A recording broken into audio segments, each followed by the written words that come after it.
नमस्कार। आज हम अगली टॉपिक राष्ट्रपति की जो आपातकालीन शक्तियां हैं उसी को पढ़ने जा रहे हैं, जिसमें आज हम पढ़ेंगे राष्ट्रपति की वित्तीय शक्तियों के बारे में।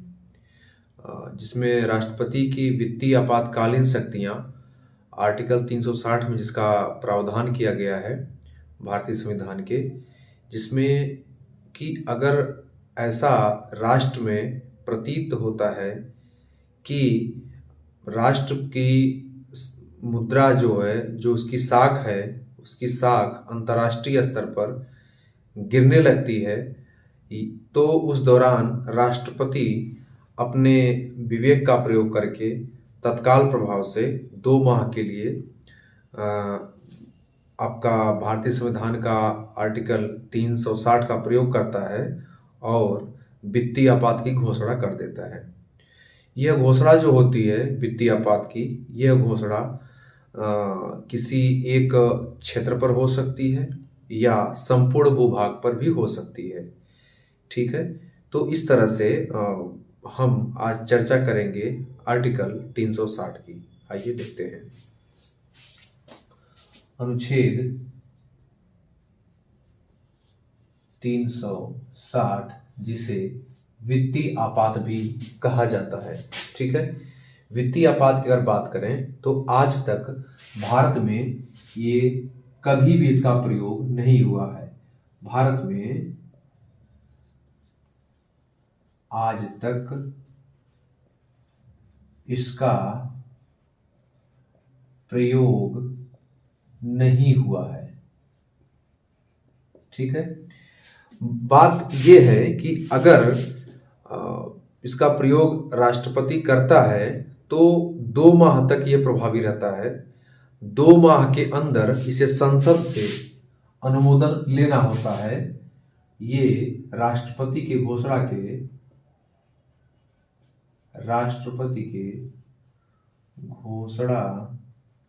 के उपरांत 2 माह तक प्रभावी रहता है।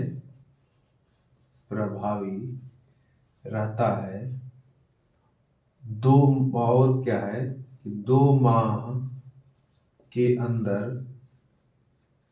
संसद से, ठीक है, संसद से क्या लेना पड़ता है, साधारण बहुमत से। किससे?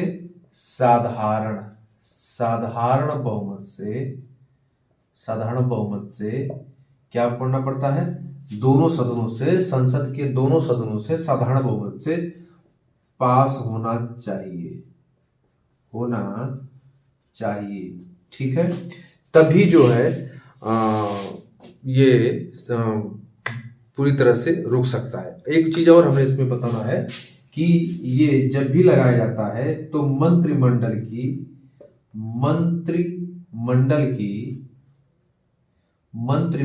की लिखित सिफारिश पर लगाया जाता है। ठीक है, मंत्रिमंडल की लिखित सिफारिश पर। ठीक, कुल मिलाकर के मंत्रिमंडल की लिखित सिफारिश पर ही वो लगाया जाता है। राष्ट्रपति अगर अपने मन से लगाया है तो वो 2 माह के लिए तत्काल प्रभाव से रहेगा। उसके बाद हमें 2 माह के अंदर संसद से अनुमति लेनी पड़ेगी। अगर संसद अनुमति नहीं देती है तो वह वित्तीय आपात वहीं पर समाप्त हो जाएगा। साथ में ये या तो कुछ भूभाग पर या संपूर्ण भूभाग पर, ठीक है, या थोड़े आप लिख सकते हैं कुछ भूभाग पर या संपूर्ण, जिस राष्ट्रपति को जो सही समझ में आए। अगर उसे लग रहा है कि हमें संपूर्ण भूभाग पर लगाना चाहिए तो वो संपूर्ण भूभाग पर लगाएगा, और अगर उसे लग रहा है कि हमें कुछ भूभाग पर लगाना चाहिए तो वो थोड़े ही भूभाग पर इसका प्रयोग कर सकता है। तो ये हो गई उसकी बात, वित्तीय आपात की बात हो गई। अब इसकी उद्घोषणा की वापसी कैसे होती है?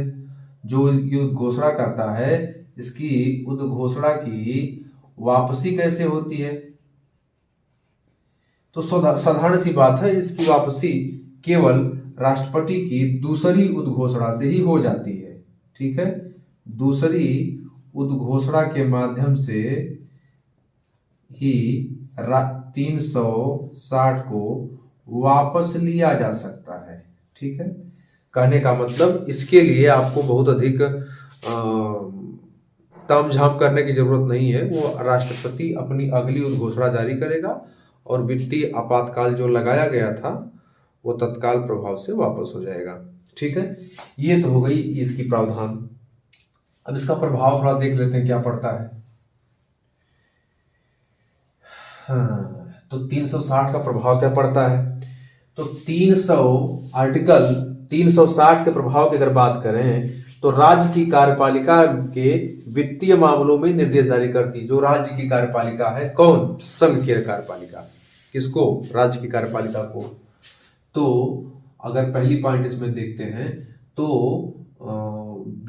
संघ की कार्यपालिका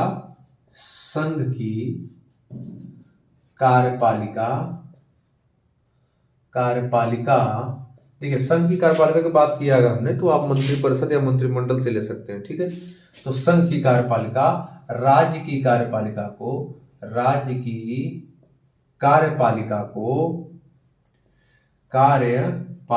को वित्तीय मामलों में, ठीक है, किस मामलों में? वित्तीय मामलों में निर्देश जारी कर सकती है।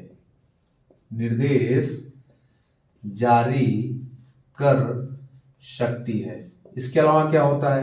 इसके अलावा होता है कि जो राज्य के जितने कर्मचारी हैं, जो नौकरशाही वर्ग है, उसके वेतन और भत्तों में कटौती हो सकती है, जो संघ की कार्यपालिका चाहे। ठीक है, तो दूसरी पॉइंट निकल के आती है कि राज्य के सभी वेतनभोगी या वेतनभोगी कर्मचारियों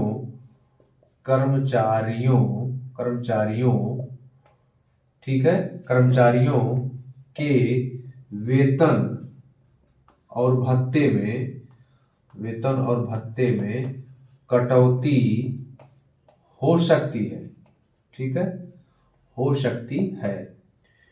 हाँ, एक चीज और इसमें ध्यान देने वाली बात है कि इसमें जो है supreme court plus high court सहित है। आपको यहां याद रखना है, ये कोई अपवाद नहीं है। ठीक है, सुप्रीम कोर्ट और हाई कोर्ट सहित, सुप्रीम कोर्ट और हाई कोर्ट के जज के वेतन और भत्तों में भी कटौती हो सकती है। और क्या है, एक चीज और है, सभी धन विधेयक और वित्त विधेयक जितने भी होते हैं राज्य में लाए जाते हैं, वो अब तत्काल नहीं लाए जाएंगे। अब उनको क्या किया जाएगा? राष्ट्रपति के सिफारिश के लिए आरक्षित रखा जा सकता है। ठीक है, जितने भी धन विधेयक हैं और वित्त विधेयक, ये भी हम बताएंगे आपको। धन विधेयक वित्त विधेयक में अंतर क्या होता है, अगली वीडियो में इसको देखेंगे, तो बनाएंगे एक वीडियो। तो धन विधेयक और वित्त विधेयक राष्ट्रपति के लिए आरक्षित रखे जा